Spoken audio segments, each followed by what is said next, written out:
Hi friends, vegetable cutlet செய்ய போகிறோம்.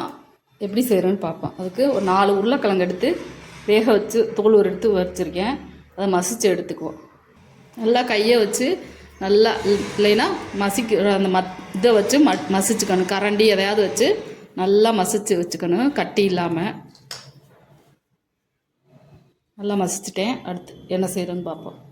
Pan சூடாயிடுச்சு. எண்ணெய் 2 டேபிள் ஸ்பூன் அளவுக்கு எண்ணெய் ஊற்றிக்கிறேன். 2 மீடியம் சைஸ் வெங்காயத்தை பொடியாக நறுக்கி வச்சுருக்கேன். 2 பச்சை மிளகாய் நறுக்கி வச்சுருக்கேன் பொடியாக. அதை சேர்த்து வதக்கிக்குவோம். வெங்காயம் செவக்க ஆரம்பிச்சிருச்சு. இப்போ இந்த ஸ்டேஜில் இஞ்சி பூண்டு பேஸ்ட்டு 1/2 ஸ்பூன் கொஞ்சம் கம்மியாகவே போட்டுக்கிறேன். இந்த பச்சை ஸ்மெல் போகிற வரைக்கும் வதக்கிக்குவோம்.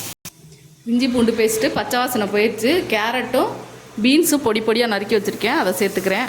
என்கிட்ட பச்சை பட்டாணி இல்லை, இருந்தால் அதையும் சேர்த்துக்கோங்க. இதோடு சேர்த்து வதக்குவோம். நல்லா காய் வேகட்டும். இதிலே வதக்கி விட்டுக்குவோம். காயெல்லாம் பாதி வதங்கிடுச்சு. அது கூட மசாலா சேர்த்துக்குவோம். மல்லிப்பொடி 1/2 ஸ்பூன், தனி மிளகாய் பொடி 1/2 ஸ்பூன், மஞ்சள் பொடி 1/4 ஸ்பூன், கரம் மசாலா பொடி 1/4 ஸ்பூன் சேர்த்துக்கிறேன்.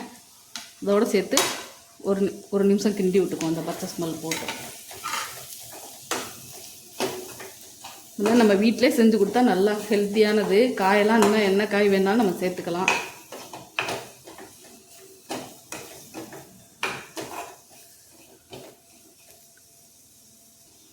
காய்க்கு தேவையான அளவு உப்பு சேர்த்துக்கிறேன்.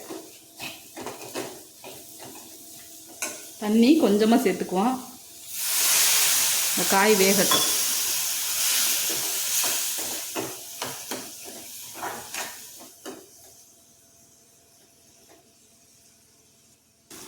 காய் வெந்துருச்சு. மசிச்சு வச்சுருக்க உருளைக்கிழங்கு அதில் சேர்த்துக்குவோம்.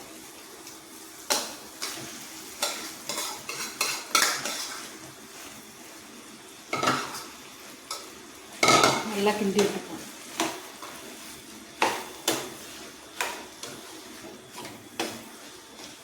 ஈஸியாக செஞ்சிடலாம் அது வீட்டிலே.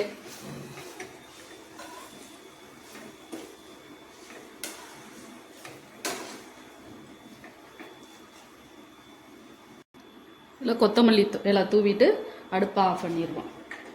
ஒரு கிண்டி விட்டுட்டு கொஞ்சம் நேரம் ஆறட்டும்.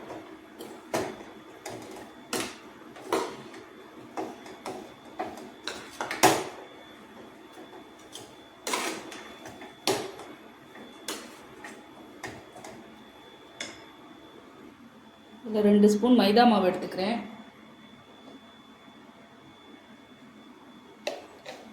தண்ணி சேர்த்து கலக்கி வச்சுக்குவோம்.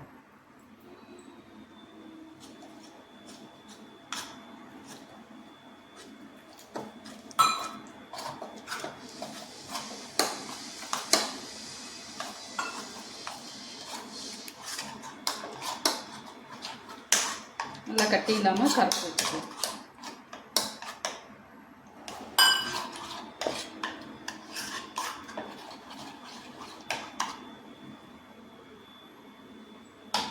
இந்த அளவுக்கு இருக்கணும் தண்ணியாக.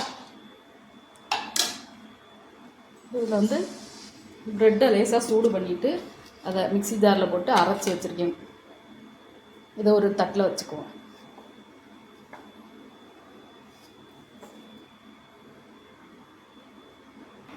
இந்த மாதிரி உருட்டிக்கணும். ஆறிடுச்சு. உருட்டிட்டு லேசாக அப்படியே ப்ரெஸ் பண்ணி விட்டுக்கணும். ரொம்ப ஒல்லியாகவும் ப்ரெஸ் பண்ணிடக்கூடாது. இந்த அளவுக்கு இருக்கணும். இதே மாதிரி எல்லாத்தையும் எடுத்து வச்சுப்போம். இந்த மாதிரி தட்டி எடுத்துக்கிட்டேன். இந்த மைதா மாவில் போட்டுட்டு 2 பக்கம் நல்லா நனைகிற மாதிரி போட்டு இந்த ப்ரெட்டு தூளில் போட்டுருணும். நல்லா எல்லா சைடும் ஒட்டுற மாதிரி போட்டுக்கணும். இதே மாதிரி எல்லாத்தையும் எடுத்து வச்சுக்குவோம்.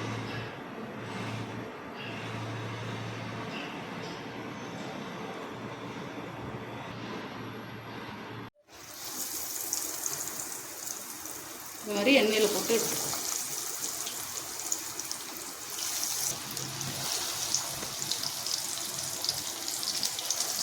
ஒரு சைடு நல்லா வேகட்டும். ஒரு சைடு வெந்துட்டு இன்னொரு சைடு திருப்பி விட்டுருக்கேன், வேகட்டும்.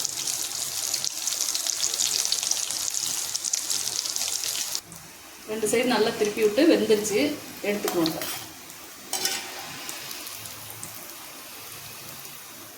மீடியம் ஃப்ளேம்லேயே வச்சுக்கணும்.